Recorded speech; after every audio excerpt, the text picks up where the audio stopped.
Hey, what's going on, everybody? Welcome to this week's weekend prep and review. And last week was not too good. I lost a total out of these 2 days. I lost a total of, let's see, let me do the math, $2,057, and because it's not very good.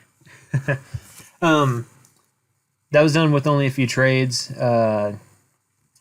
I go ahead and review the trades, but basically I put on a trade where statistically I don't do very well on them, and I did it anyways. And then impulse trade, it is what it is. And every time I do these pinning plays, I'm sure a lot of people have seen them around, pin plays, max pin plays, and I forgot who it was, someone talking about it on Twitter. I'm like, oh yeah, I haven't done that in a while. Let me go ahead and try that out again. And I see other people be successful at them, and but whenever I do them, they never seem to work out. I guess that's something I should remember next time I decide to do it. And then another one was just a trade that just didn't work out. That was just a targeted butterfly I did on Visa. But I'll go ahead and review those trades, and we could kick this thing off.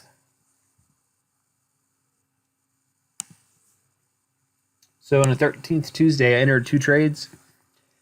I entered this buy bear call spread and this position. I am not happy with how I performed on this position. So like it says right there, is a 5 days to expiration bear call spread for 250. So it was a 1-to-1 trade. I said I wasn't very happy with the way I managed this trade because I had all the clues and everything that I'll go over these pictures down here telling me that it should have, or that it had a high probability of working out. But so if you're not familiar with what a high water mark is, like it says right here. So I trade for a firm, right? And then in order to get promoted to a higher, or not really promoted, I guess, it's more to have access to more firm capital, you need 2 consistent profitable months above your high water mark. And I was above my high water mark by $1,800, I believe.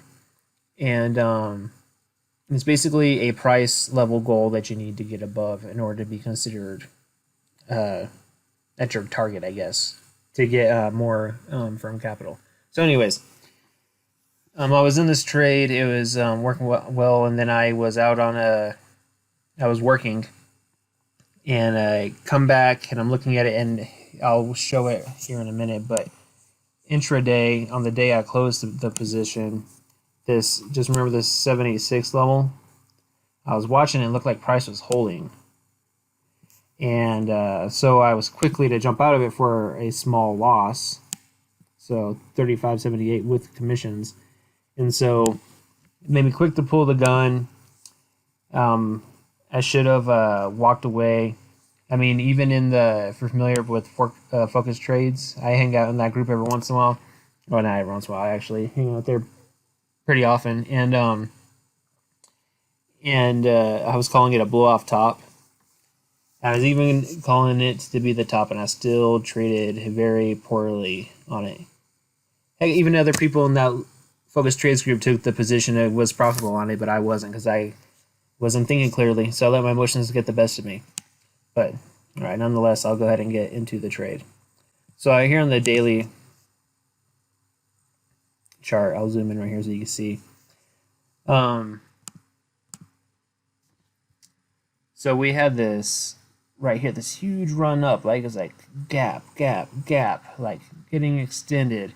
And then also, if you saw my last week's weekend prep and review, this is kind of like an inverse head and shoulders. There's the neckline. And then it's rallying on low volume, like it says right there. Low volume. So typically, low volume rallies don't last. So that was one thing that was cluing me that we may be turning around. Also, because we're at the 786 retracement level, or the fib level, from the high to the low. So yeah, from this high to this low, this will usually be some form of resistance, or at least consolidate at that level.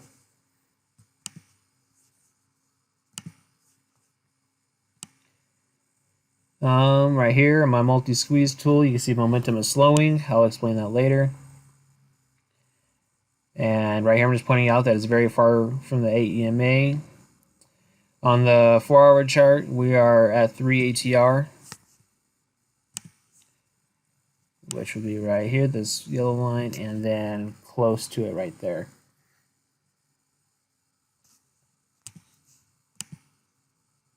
Oops. Come on, there we go. So yeah, like if we look right here in the 30-minute chart, remember I told you 350 is that fib level I was worried about. So I entered right here on those candles, and then right here on these candles shows I closed it. So I entered here. I'm like, all right, we're going down, right? And right here is that fib level. And when I see this pop right here, I'm like, which is right there, I'm like, all right, I guess that level's going to hold. So then I went in and got out. And then a few hours later, it is like, haha, laughing at my face and goes back down. So nonetheless, that is what happened with that position. Took a small loss. And not very happy with how I handled it, how I managed the position. But it is what it is. And I will move on. So, right, next trade is Visa. It's a 8 days expiration, targeted butterfly. So, and this one I had a solid $741 loss. So this is how it looks whenever I was entering the position. And I sold the 210, so I was aiming for this level. It was a 210. What was it? Actually,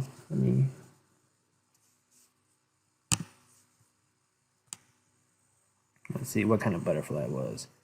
210, 200, 220. All right.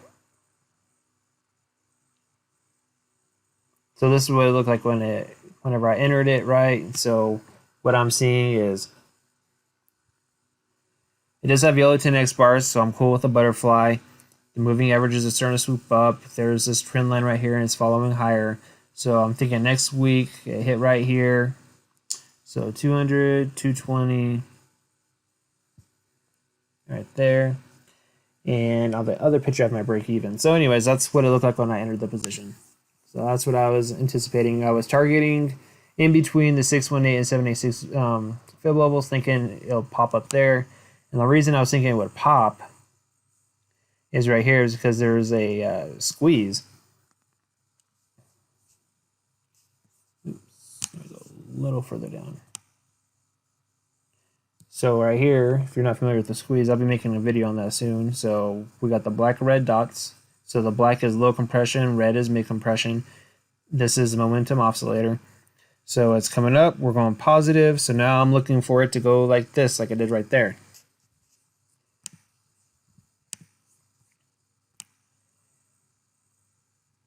And my break-even points, I mark always in this neon bluish turquoise color. So as long as it moves sideways to up, I would have been profitable. So I just need to be in this area, and I would have been profitable. But that is not what happened, obviously.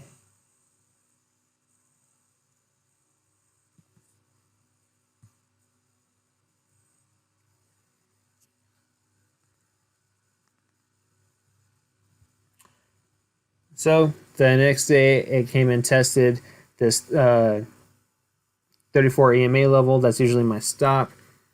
We gapped down. So, and you see this wick right here? You see this long wick that goes up to 204? That actually didn't happen. That is a lie. Whenever I saw that, that looks like a dark pool print. Like it's a late print that someone was selling. And what, actually, I'll take this moment to show you. I'll show you how the dark pool works. Up here, we'll go to Visa.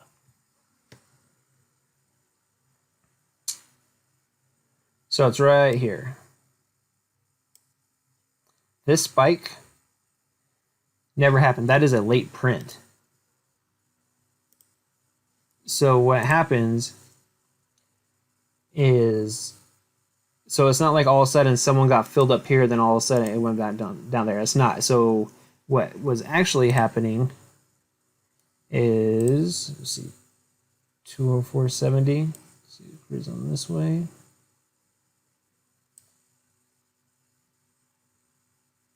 Might have been on this day. They were selling it. By they, I mean big institutions that have access to the dark pools were selling it potentially in this area, and then on this day they are just now putting it on the chart.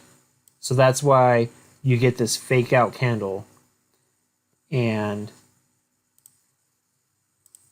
that is why that wick is right there, even though it never really happened. That actually happened on the day prior. Actually happened on, I'll do this because this is a good little lesson, on this candle. This big red candle, that's where they're selling it. So it also makes me wonder if they're gonna, if prices will go down on earnings. Just a guess, I don't know. Typically people that are doing dark pool things know information before it happens. But nonetheless, all right, so that's that trade. Just didn't work out. I was expecting the squeeze to fire. Also, excuse me, that these dots are early in signals, meaning that the Bollinger Band is starting to flare out with the Keltner channels going out as well. And it just didn't work out. That one, no big deal. That was a trade that didn't work out that I was expecting to. I just really hated how I performed on that SPY trade. And on Thursday, I entered take two. This one I'm still in. So it was an 8-day sale expiration, 167.50, 162.50 bull put for $2. And where are my pictures? All right, let me fix that. Stand by. All right, now we're back. I fixed it. All right, so like I said, 8 days to expiration for the 167.50, 162.50 for $2. So right here, you can see the EMAs are stacked positive. The VWAP is stacked positive. It pulled back to the 50 SMA, which is this blue line, which is right there.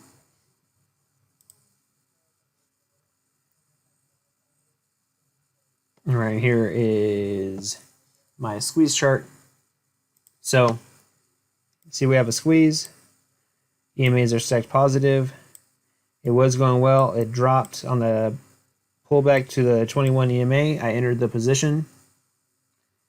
And my goal is to take off at about 60-70%. So as long as the moving averages keep pushing up, my break-even point is at 165.50. If it continues higher, then I will go ahead and lock that up.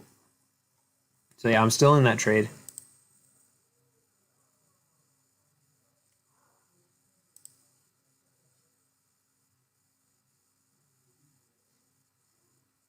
We going to go or what? There we go.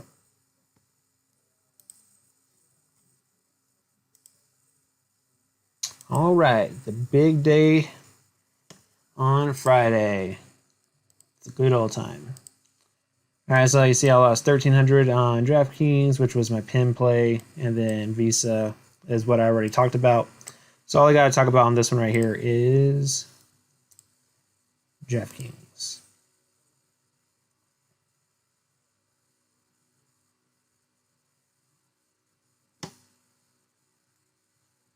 What is going on here? It says they're there. All right, let me fix this one too. All right, now I fixed it. All right, so entered this 3 days expiration. Is Iron Fly for 230. And how this works is, so I was wanting price to pin at the $50 level. And with the yellow 10x bar, I was like, all right, for 3 days, may just bounce around in between here. Potentially this support will hold, but that was clearly not the case. And this is what happened. Actually, let's address this. See this big red candle? That's the day I entered the trade. So it looked like this when I entered. And I went to bed because I am not in the US currently. And woke up to this big red candle. And then I was expecting this, or hoping, I guess. And I know you should never hope. But by this point, I only had a few $100s left in the setup. So I was willing to risk the few extra $100 to see if it bounces. Because DraftKings is a mover. So right here's 10% move, right here's about an 8% move, right here's a 5% move. If it hit support good enough and the buyers came in, it could have traced back up into this profit zone, which is these 2 lines right there. And it did not happen. And I ended up closing the position for pretty close to a max loss. I think I saved $100, $50, but oh well, it is what it is. And so yeah. A big fat Friday or a big fat red week. It's all right. I'll make it up. And as far as what I am looking for going into next week, so I want to be very light until those elections are over. But I have. Let's see, that's all done. I was looking at the sectors. All right, so. These are the setups I'm watching. All right, first FedEx. All right, now why FedEx? It's extremely extended. It's running, and then on Friday, right here, if price gaps down and it sells off, that is an evening doji setup. Now, evening doji setup, so it's usually the sign of a reversal. And so all the things saying that it's extended. So on the daily, we are up here way outside the 3 ATR move, which is this yellow line.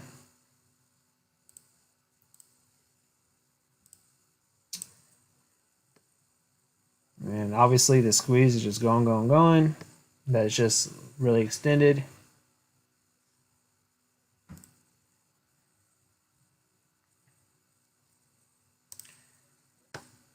Put this on, and then this shows me that this is my multi-squeeze. So,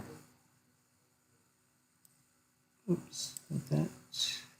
Momentum is slowing down.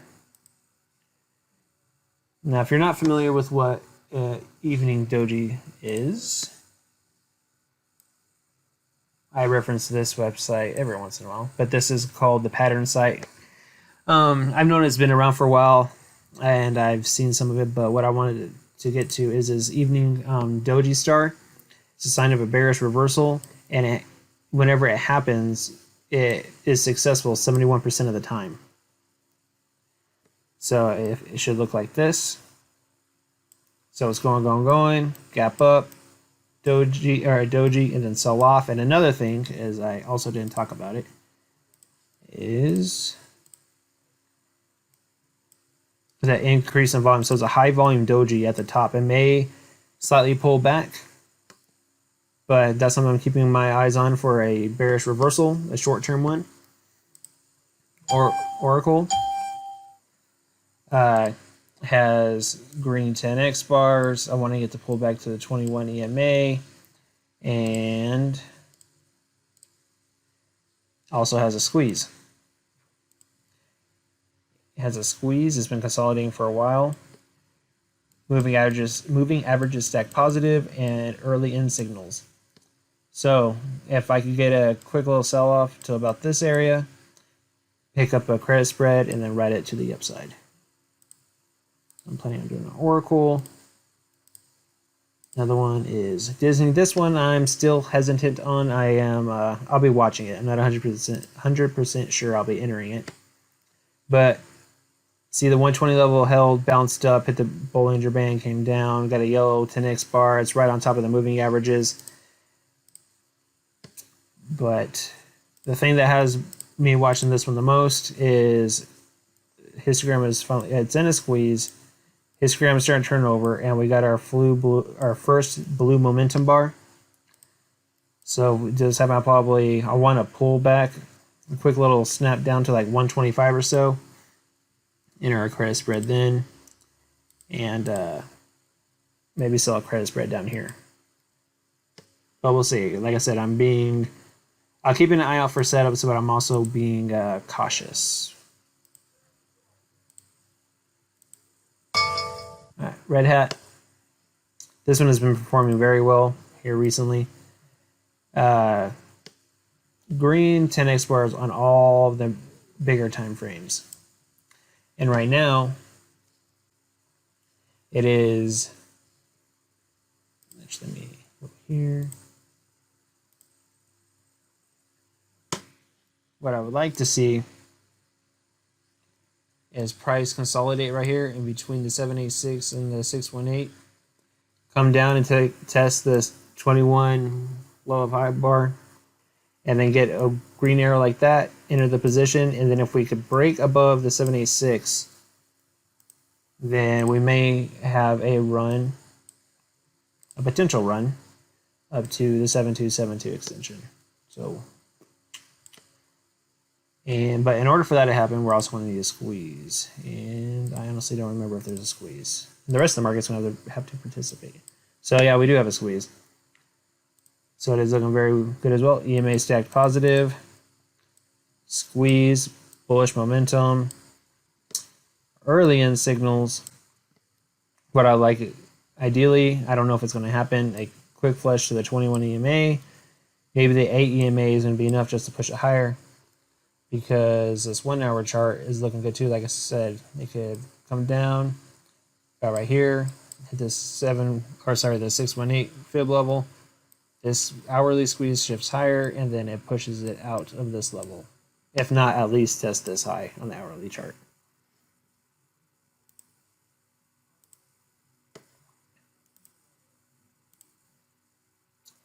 Yep, and yeah, that is all I have. Some things to keep eyes on is to see what happens to the overall market. You see that we, like I said, I had this head and shoulders breakout. Initially got above the 786 level, went back down to the 618, and now it tested it again. So we may just chop sideways from here until we figure out what's going to happen with the elections. But we'll find out. If you have any questions, please write them in the comment section below, and I will for sure get back to you.